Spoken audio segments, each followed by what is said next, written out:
Halo, eh, kali ini aku juga mau sharing lagi nih satu bab lagi tentang dari buku Kesetiaan dan Ketidaksetiaan Doug Heward Mills. Bagus banget ini buku. Kalian boleh baca, beli dan baca. Oke, di sini aku mau sharing tentang bab 12 nih. Di sini ada dosa iblis adalah separatisme. Di sini disebut ayat Alkitabnya dari Wahyu 12 ayat 7. Maka timbullah peperangan di sorga. Bayangin, di surga waktu pada saat itu ada peperangan. Berarti kan ada pemberontakan. Di mana ada peperangan berarti ada pemberontakan. Michael dan malaikat-malaikatnya, Mikael dan malaikat-malaikatnya berperang melawan naga itu. Dan naga itu dibantu oleh malaikat-malaikatnya. Which is ada malaikat jahat, ada malaikat baik nih di sini. Mereka adalah pemecah belah yang dikuasai hanya oleh keinginan-keinginan dunia ini dan yang hidup tanpa Roh Kudus. Nah, dari ayat ini aja kalau aku menangkapnya, even mereka, istilah kata even malaikat yang di surga, boleh dibilang di surga aja mereka itu bisa mempunyai keinginan-keinginan dunia loh dan hidup tanpa Roh Kudus. Berarti seperti kita tahu kalau orang yang tidak suka dengan hal-hal yang berbau Roh Kudus, ketuhanan dan lain-lain. Nah, kita tahu tuh orang ini dikuasai oleh apa gitu. Lalu di sini disebutkan seorang di antaramu adalah iblis. Bagaimana Anda bisa tahu ketika seorang adalah iblis? Ketika seseorang adalah iblis, ia berperilaku persis seperti iblis yang menjadi separatis, pemecah belah, atau orang yang memecah belah seperti iblis. Apa artinya ada iblis di tengah-tengah Anda? Artinya ada pemecah belah di tengah-tengah Anda. Barangkali pemecah belahan atau separatisme adalah dosa yang paling disukai setan. Nah, jadi berhati-hati. Memisahkan diri Anda sendiri dari orang lain dan tidak menjadi bagian dari persekutuan adalah manuver dasar setan. Setan tidak ingin menjadi bagian dari komunitas surgawi. Bayangin, tidak mau menjadi bagian komunitas surgawi. Aku jadi kebayang tuh kalau misalnya di surga tapi nggak mau nurut lah, intinya gitu ya. Jadi dia maunya sembarangan gitu, tidak mau diatur, boleh dibilang. Ia tidak ingin tinggal bersama orang lain, ia ingin terpisah dari semuanya sendiri. Jika Anda belum pernah bertemu dengan seorang separatis, Anda tidak akan tahu betapa perbuatan pemecah belah, mengganggu dan merusak bisa dilakukan oleh orang seperti itu. Nah, ini nih yang paling penting. Separatisme adalah alasan mengapa orang-orang tidak bisa membangun dan menjadi kaya. Separatisme adalah alasan mengapa banyak hal yang seharusnya bertumbuh menjadi besar tetap saja masih kecil. Tipuan yang mendasar adalah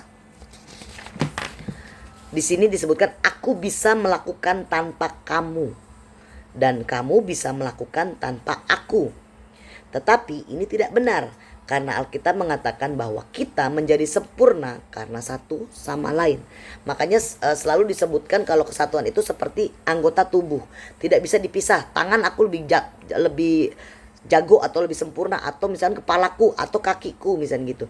Semuanya itu tidak akan bisa berjalan dengan sendirian gitu. Tanpa adanya satu dengan yang lainnya bersatu. Sebab Allah telah menyediakan sesuatu yang lebih baik bagi kita. Tanpa kita mereka tidak dapat sampai kepada kesempurnaan. So, semua orang yang ada di sekeliling kita yang memang Tuhan izinkan untuk mengenal kita berarti adalah orang-orang yang yang seharusnya kita sama-sama bisa bersatu, menjadi satu tubuh di dalam Kristus gitu loh. Jadi apapun asalnya, bagaimanapun karakternya gitu. Nah, yang Tuhan mau ya kita bersatu gitu. Karena tanpa orang-orang tersebut mungkin kita tidak akan tahu gitu banyak hal gitu ya. Nah, istilahnya iblis dibuang dari surga karena dosa separatisme ini. Jadi iblis itu pengen membuat kubu-kubu. Setan sudah memberi inspirasi kepada orang yang tidak terhitung banyaknya. Bayangin, orang yang tidak terhitung banyaknya untuk mengikuti contohnya dan berjalan dalam dosa separatisme. Banyak orang berjalan dalam dosa setan dan terus berjuang untuk memecah belah. Separatis layak untuk dibuang keluar dan dilemparkan untuk selama-lamanya. Hanya itu satu-satunya perlakuan yang layak bagi seorang separatis. Separatisme itu merusak Bayangkan apabila lengan Anda memilih untuk berpisah dari tubuh Anda. Bayangkan akan seperti apa jadinya bila kedua ginjal Anda terlepas begitu saja. Sambil memprotes bahwa keduanya tidak terpanggil untuk berada di dalam tubuh Anda. Bayangkan apa yang akan terjadi jika kedua mata Anda menulis surat pengunduran diri di tengah-tengah masa hidup Anda, sambil mengatakan bahwa mereka hanya ingin bersama Anda selama 20 tahun saja.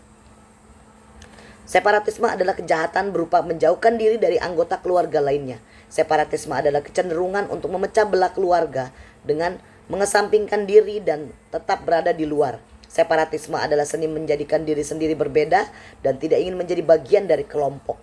Separatisme adalah seni meninggalkan kesetiaan demi visi pribadi. Separatisme adalah seni menjadi orang istimewa yang tidak pernah ingin cocok dengan kelompok orang banyak. Separatisme adalah kecenderungan jahat yang berasal dari orang-orang. Ketika mereka berada di bawah pengaruh setan, setan memiliki sifat ingin terpisah. Bahkan di surga, di tengah segala kemuliaan, setan ingin berdiri sendiri dan memisahkan diri dari rekan-rekan malaikat lainnya. Oke, mungkin segitu aja dulu yang aku mau sharing, karena kalau mau diterusin banyak banget, tapi dari sepenggal itu aja kita bisa tahu gitu, dan kita bisa melihat sekeliling kita. Untuk orang-orang yang sukanya menyendiri, orang-orang yang sukanya tidak ingin berkelompok, dan maksudnya ingin mempunyai kelompoknya sendiri dan lain-lain. Nah itu ciri-ciri separatisme, dan yang itu yang harus kita hindari, karena Tuhan tidak pernah membeda-bedakan, dan Tuhan ingin kita justru bersatu. Di mana-mana selalu dikala kita bersatu itu ada kekuatan, itu ada kedamaian, dan itu ada turun berkat-berkat dari Tuhan gitu. Di buku Dr. Mills tadi juga disebutkan kalau kita terpisah-pisah kayak negara nih, satu negara terpisah-pisah, kita nggak akan jadi negara besar kalau misalnya kita tidak bersatu gitu ya. Oke, segitu aja sharing aku. Thank you and God bless you.